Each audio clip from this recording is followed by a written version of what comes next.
En este video queremos enseñarles cómo se pueden nombrar las oxisales, que usualmente es un tipo de compuesto que es bastante difícil de nombrar. Las oxisales pertenecen a una categoría de compuestos que se llaman compuestos de tipo ternario, y las oxisales están compuestas por un metal, un no metal y oxígeno.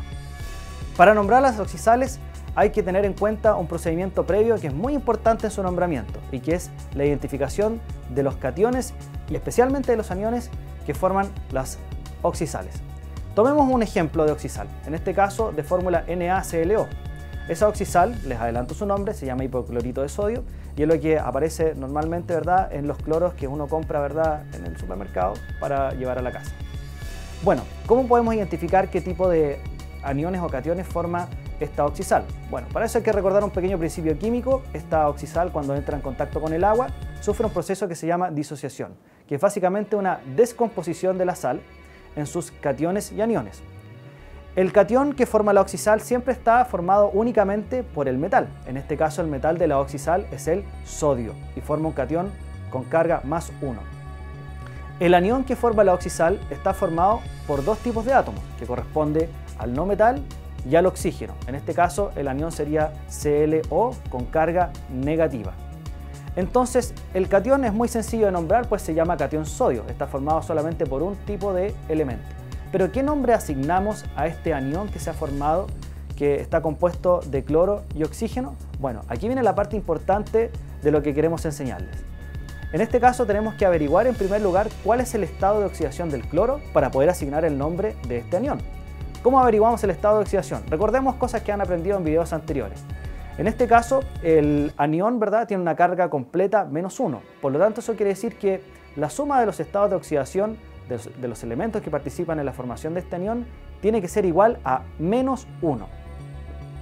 El cloro es la incógnita, precisamente lo que queremos averiguar su estado de oxidación. Y el oxígeno es conocido, pues en la gran mayoría de los compuestos actúa con un estado de oxidación igual a -2. Formulemos entonces una pequeña ecuación matemática sobre la ecuación química del anión. Entonces el cloro es la incógnita, que es X, sumado al estado de oxidación del oxígeno, que es -2, eso debe ser igual a -1.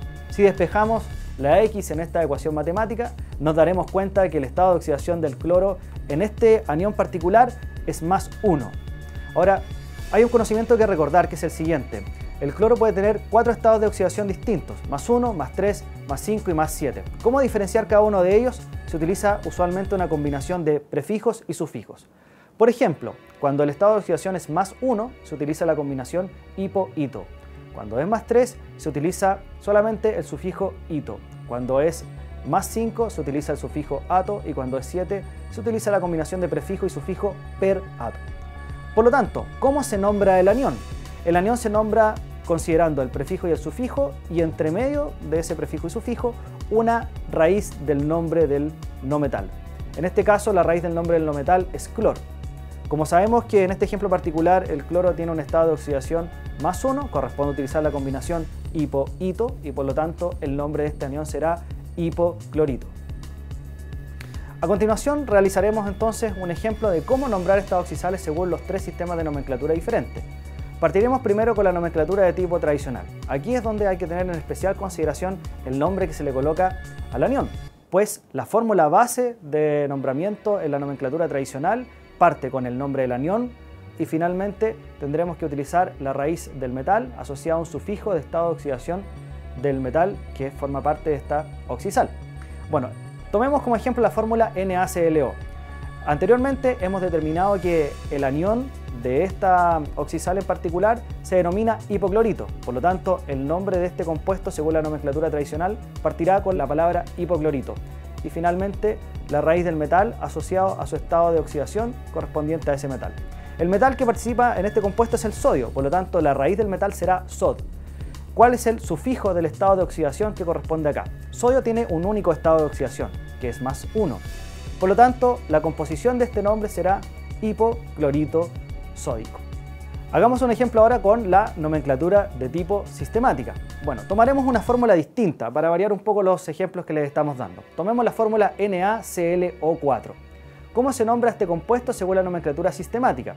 El nombre de base parte utilizando un prefijo de numeración que se utiliza para identificar la cantidad de oxígenos presentes en esta fórmula Luego tenemos el nombre raíz del no metal, seguido de la palabra constante ato y finalmente el nombre del metal. Bueno, ¿cuántos átomos de oxígeno hay en esta fórmula? Si ustedes ven es NaClO4, por lo tanto, de acuerdo al coeficiente atómico, existen 4 átomos de oxígeno presentes en esta fórmula. ¿Cómo se nombra eso? Se utiliza el prefijo de numeración tetra para indicar que son 4 y se acompaña de la palabra oxo para indicar que se refiere a los oxígenos, por lo tanto se compone la palabra tetraoxo. Después seguimos con la raíz del no metal, en este caso es cloro y por lo tanto la raíz es clor, unido siempre a la palabra ato, por lo tanto formamos clorato. Y finalmente tenemos que utilizar el nombre del metal, que en este caso es sodio. La composición del nombre, según la nomenclatura sistemática, en este caso quedaría como tetraoxoclorato de sodio. Veamos un ejemplo según la nomenclatura Stock. Escogeremos nuevamente una fórmula distinta para ser diversos en los ejemplos que les estamos entregando. En este caso tomaremos la fórmula NaClO3. Para nombrar en la nomenclatura Stock necesitamos utilizar la siguiente fórmula base. El nombre raíz del no metal, seguido de la palabra ato. Entre paréntesis irá un número romano que corresponde al estado de oxidación, en este caso del no metal, cloro que participa en esta fórmula, y la palabra de y finalmente el nombre del metal. Bueno, para poder resolver qué número romano tenemos que colocar en este tipo de nombre que vamos a formular, necesitamos saber cuál es el estado de oxidación del cloro. Bueno, eso ustedes ya lo pueden intuir cómo se hace. Tenemos que averiguar el estado de oxidación generando el catión y el anión que corresponde. En este caso, el anión que corresponde es ClO3 de carga -1.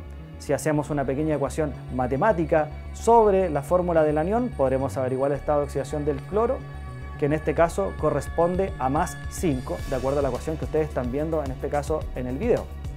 Entonces ya tenemos averiguado el estado de oxidación del cloro. Compongamos el nombre. La raíz del nombre del no metal en este caso es clor, que se suma a la palabra ato, por lo tanto tenemos clorato.